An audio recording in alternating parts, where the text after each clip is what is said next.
views and opinions expressed in this program are those of the participants and do not necessarily reflect the views of BronxNet or the program underwriters. Welcome to Public Health America, a weekly program produced by BronxNet in partnership with Mercy College. I'm your host, Dr. William Latimer.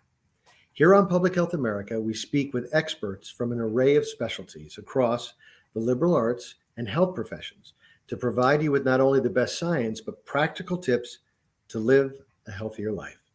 We also celebrate what studies have long documented, namely the unparalleled value of a liberal arts college education by setting the stage to pursue a career of your choice, increase lifetime earnings, and engage in civil debate. Our experts will share decisions they made and support they received that helped them to beat the odds. By sharing one or two life lessons, their stories may provide you with the inspiration and method to realize your dreams. This is Public Health America.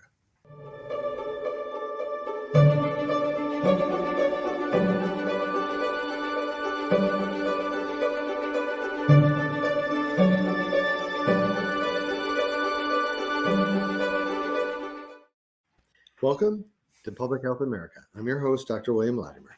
It's a pleasure to have Dr. Keosha Bond, Assistant Medical Professor in the Department of Community Health and Social Medicine at CUNY School of Medicine. Keosha, pleasure to have you here with us today. Thank you for having me.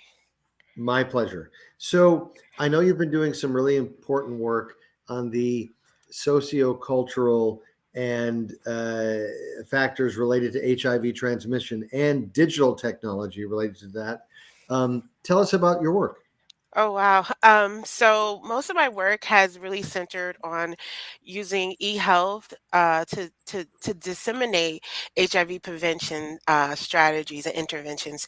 And so I really focus on dedicating my work to marginalized genders, and that includes cisgender and transgender women of color. A lot of that work includes video technology, as well as we're advancing now to use other strategies such as photo voice and apps and mobile technologies to disseminate. That's, I wonder, so in days of yore, I did a lot of work at Johns Hopkins during a period to develop antiretrovirals and to figure out ways to reach marginalized communities to provide them with the treatment they needed. And I'm so old now that was before technology existed. I am really eager to learn from you. What are the unique aspects of technology and the ability of the populations you want to reach to engage with that technology to foster health? I think one of the major challenges with HIV prevention has always been misinformation, as well as, and that includes looking at health literacy. And one of the challenges with that is making sure that you present information to the public in a way that they will be able to understand and comprehend. And as being academics, we're so used to reading journals and going to conference presentations, but that doesn't really translate to the community. And so I feel that my role right now and the work that I'm doing is really focusing on translating that science to the community that it serves, that it needs to understand this. And especially with HIV prevention, I think in general, there's a lot of stigma that's associated with HIV. It still is like 40 years. We still are facing stigma as one of our biggest challenges. And again, I feel it's the misinformation. And I think that when people really have an understanding of what HIV is, how it's transmitted, what prevention options are available, how people who are living with HIV can live healthier lives, that we can engage people in more care. So I think that's where the technology to me comes into play, and it could disseminate easily. One of the things that I'd always tell the story about when I was doing my dissertation, and I did it on prep, and so for like 4 months straight, that's all I talked about, whether it was at home with family or at brunch with friends, or if I was on social media, I was sharing articles on prep.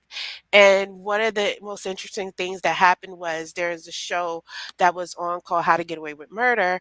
That was a very popular show among women of my age and older, and one of the characters decided to take prep, and my phone blew up, my social media Mm. blew up, and it seems like everyone was like, did you hear that? Did you hear they were talking about prep on the show? And it was like, did you know about this? And I was like, one, I'm not in charge of preps. And I was like, I think y'all got that misconception.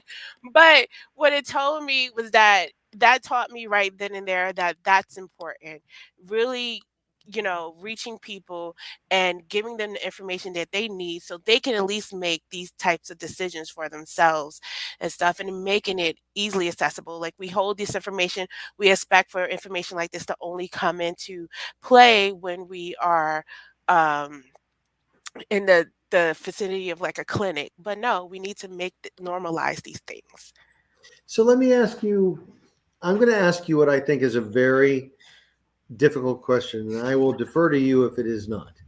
Um, I'm sure a fair amount of your work is in the Bronx, and certainly NYC generally. And when one looks at the last 20 years or so in the Bronx, they're obviously amazing people. I've worked there for 8 years. Uh, Great strength, and things are moving forward, but there's still very, very, very significant health problems in the Bronx. How do we stem the tide? How do we bring urban areas to a healthier plane? How do we do that? Ooh, that is a difficult question. But I will say one of the most important things we can do is actually engage the community. So many times we step outside and we're saying like, "Oh, this is what you need. This is what will help you," instead of really talking to the people who live there and who are living these experiences. We don't know what they're facing on a regular basis. We have our assumptions about their lives. We don't even focus on the things that are good in their lives. We constantly focus on the things that are bad. But maybe if we elevate the things that are protective factors for them, then we can address some of these disparities that we're having in these communities. And I say this honestly, I was raised in the Bronx. I still live in the Bronx. So I take this personally when I hear these conversations about the community of the Bronx, because I know so many times Bronx gets the bad rap for a lot of the different health disparities that we're facing.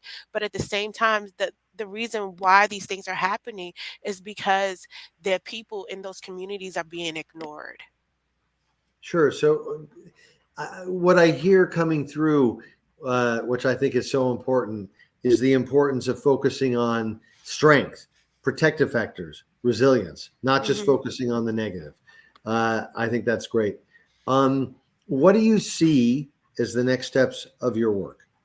Ooh, so the next step of my work is actually to really, it was like expand it, um, in the sense of when I started doing the Love Project, which was focusing on doing video health education for prep. We have mainly had focus on the individual level, and now we're going to strive to develop larger grant, which would include address some of the structural factors that are that women who are eligible for prep are experiencing in our community. I plan to work with some local clinics in the Bronx, and work with them in how to engage more women in prep usage. And so that's really the direction that I'm going at this time. And I'm very excited about it, being a native Bronx person and actually being able to do work in the community that I love. So this is a new direction that we're going. It makes a lot of sense. So, here's the thing: you're at CUNY, right? Hmm. Great school, great mission, great students. I spent 4 years there at Lehman. Um, so Lehman, CUNY. is a scientific, uh, you know, entity. How are you able to examine scientifically the elements of the interventions you're doing that have the greatest impact? Ooh, so right now well with the we're not at a large scale. We're just doing pilot studies at this point. So part of that will require for us to do randomized control trials, Yep, uh, which will be an element in the next project that we're aiming to do. And we're also partnering with Duke University. So we're looking at, again, some of the structural factors based off of place and environment. sure. And so we're looking at how that affects women living in the South, which again, who have been drastically affected, disproportionately affected by HIV, as well as women who are living in the Bronx. And these are two different situations, two different environments, different policies placed in related to sexual health care. So that's basically the aim that we're going for right now. That's great. Duke is a great school. Let me just say, in that neighborhood, look at UNC, another good school. Yes. Tar Heel. There you go. That's all great. That's fantastic. So, with a minute or so left, um, you're on the front lines, boots on the ground. You're doing great work. Um, if there was a way that you could facilitate change among policymakers informed by your excellent work, what would that be? Well, one of the major changes that I would have is looking at standardization of sexual health care, and sexual health education for young people.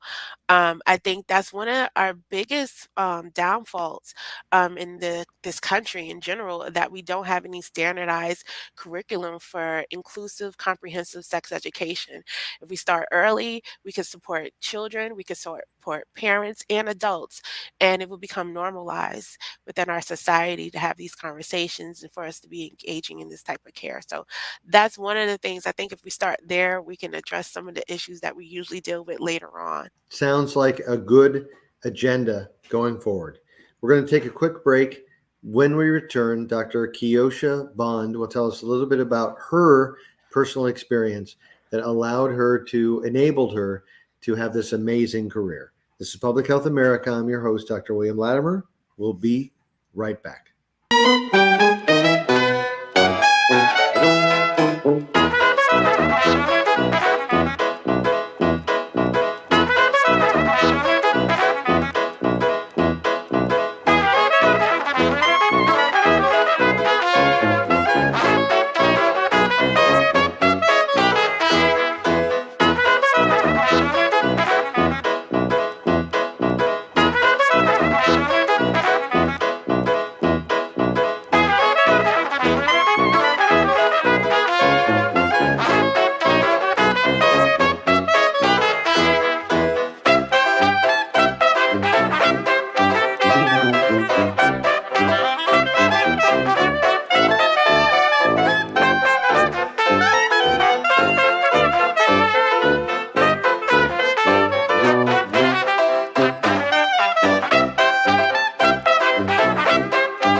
We built a media network for you. BronxNet TV. Come learn in your new state-of-the-art studios at Lehman College. At Mercy College. And coming soon to the South Bronx in the Hub. Inspire with your stories, culture, history. Your Bronx on BronxNet. Engage with us. Connect with us at your channels and at BronxNet.tv. Learn, engage, inspire. BronxNet TV. From the Bronx to the world. BronxNet.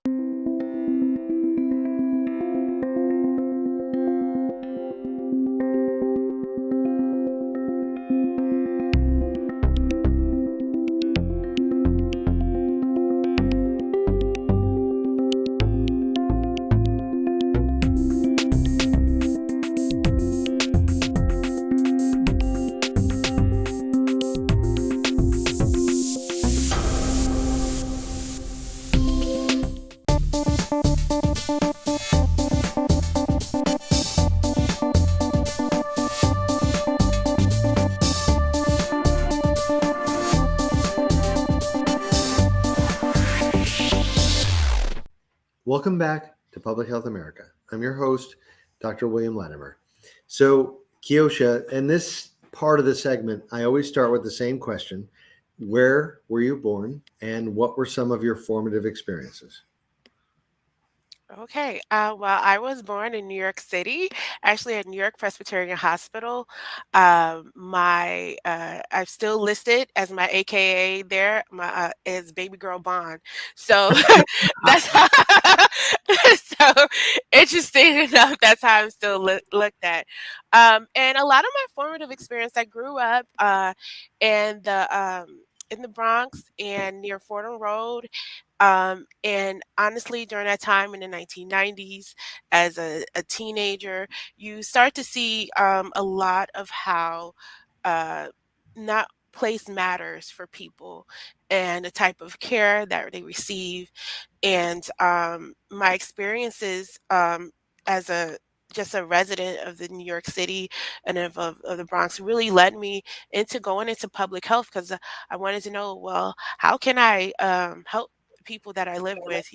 I was giving an opportunity to go to college, and my mother always taught me, if much is given to you, much is expected. And so, what are the ways that you can give back? And so, my formative experiences really led me to sticking with my city that I love and doing internships with the Department of Health as a undergrad. Then that honestly gave me the public health um, bug where I decided to focus on that area. And I actually went to Hunter College, which is also part of the CUNY system. And I was pretty young compared to everyone else that I was going to school with. I had less experience than many of them because Hunter at that time was very focused on practical experience, and I was just 2 years fresh out of college. But I think that experience really helped shape me moving forward and also shape my research. That's so wonderful. Hunter College is an absolutely fantastic college. CUNY is a great system. What was your undergraduate major and what was your experience like there? So I actually went to that's why I say I'm a product of New York City. I went to Fordham University for undergrad, and my Oh, major was psychology, and I went to Hunter for my MPH in public health. ah, Yeah, got it. so and Sorry.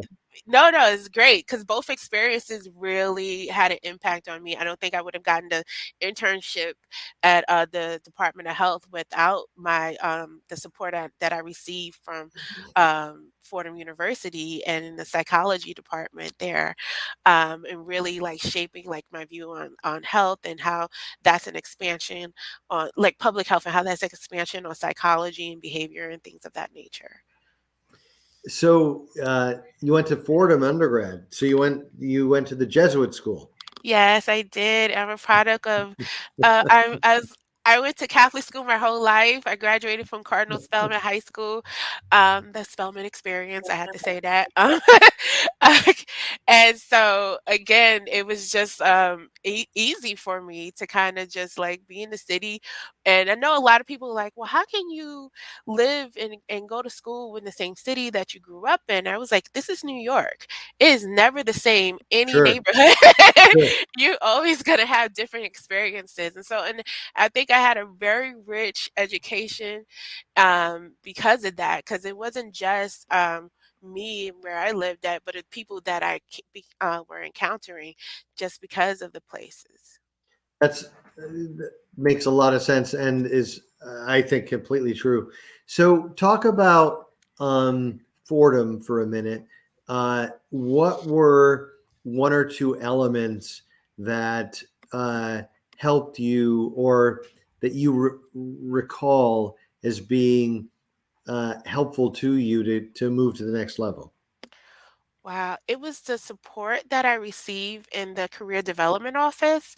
They made it so easy for students to come in and to browse and do their own research and just to ask questions. They helped with us developing our resume and gave us interview tips and things of that nature on how to be professionals. being a student, usually you're wearing sweatpants and overalls, and that I guess that's what's my outfits most of the days. So just getting that kind of feedback on what was acceptable in a professional setting was very important for me, really. And also, when you don't come from the same background as a lot of in these fields. So you need people to mentor you and to give you the support on how to um, switch up and how to engage in these different areas. And I think that's was one of the best highlights of Fordham. Their career development center was so supportive in me finding a job and me finding internships, and I really appreciated that. That's that's fantastic. So you went from Fordham to Hunter. That must have been a choice. You decided to move on. What led you to decide to continue your education? Well, I was always interested in public health, and I was at the point of deciding, did I want to go to dental school or did I want to get my master's? And I figured I was on the fence about going to dental school still. So and I know I always wanted to do have that element in any field that I went into of of public health and doing community health. And so I was like, well, I can pursue, since I'm working in the field, I'm working at the hospital, let me pursue my degree and with a master's that will allow me at the same time to work full time while I go to school, because that was something that was very important to me. I liked my independence at a young age, and so I just wanted to make sure that I had that ability. And going to um, Hunter and going to a CUNY school actually allowed that to happen. That doesn't happen at a lot of private schools back then, because this was the early 2000s. So so I really appreciate that aspect of being able to do that transition of continuing my real life experience, my work experience, while I advance my education. And talk to us a little bit about your experience at CUNY. You uh, have moved on. You're a faculty member. What? Uh, how does your research intersect with your work as a teacher? All the time. So I currently teach introduction to population health, and a large focus on our that program is looking at the social determinants of health. And so again, it never leaves you. This is a big important aspect. And I work with the undergrads, our U1 students. So these are students who are fresh out of high school, and a lot of times these are their first experiences really hearing about health in this way. So many times, I think when you're just part of the community, part of public, you're so focused that health is only based focused on the individual level, but we don't understand how there are multiple levels that affect the individual's health, especially the structural issues that people deal with, including like implicit bias, structural racism, education, employment, underemployment, really. So I think having seeing that that combination of my real life experience and working with the students, and then seeing their, like, they getting the aha moment of understanding why their position here in this school with this mission is so important, really brings home the reason behind me combining my research and my teaching together in this setting. So Sure. So we live, I would suggest, in a divisive time, in a divided time. What is your view on the ability of a liberal arts education to break down barriers, whether you're on the left or on the right, to think critically and with civility on problems as opposed to divisively? I think it encourages you to step out of your comfort zone. Um, you are going to be around people who are not like you. And because of that, it is going to force you to kind of think differently about some things and be able to open that door that's usually closed because you're not encountering people who don't think the same way you do all the time. But here we are, we can have real discussions with each other. We could talk about some of the challenges and the pros and cons about different issues that we're facing. And we can also um, sympathize with each other on those different levels and embrace more of a humility when it comes to engaging in these conversations that have been typically divisive. Again, I in my area, in my field, it's really the idea of just like, let's have an open and honest conversation. Let's bring the facts along, and then let's talk about how this affects me as an individual in my culture, in my experience in life, and let's see where we can meet together in the middle. And I work with students from so many different backgrounds. I work with colleagues from different backgrounds, but it's important for us to at least have a platform and a place where we can have these real discussions. Wonderfully said. So let me ask this. You've done an enormous amount of work in New York City, in the Bronx, and New York City generally. If you were to give advice to a young person or a non-traditional age student or prospective student in the Bronx or in NYC of whether or not they should go to college, what would your advice be? I tell them go to college. And I also would tell them not just to go to college, but go to the college that fits your needs. Um, one of the biggest challenges I think to college right now in making sure that it's accessible to all is thinking about the long-term effects of the financial strain of college on people. And so going to a public school like CUNY, which is affordable, is supportive of people who are not traditional students, as well as people who are considered to be traditional, I think is a good route for people to go into, just to start out. And and do your research, ask questions, contact people. Some people may respond, some people may not. But that I will tell them, college is a good direction to go, and figure out how it could work with your life and make it as unique to your own needs as possible. Wonderful. I want to thank Dr. Keosha Bond, Assistant Medical Professor in the Department of Community Health and Social Medicine at the City University of New York. I want to thank our viewers for tuning in. This is Public Health America. I'm your host, Dr. William Latimer. We'll see you next time. Take care.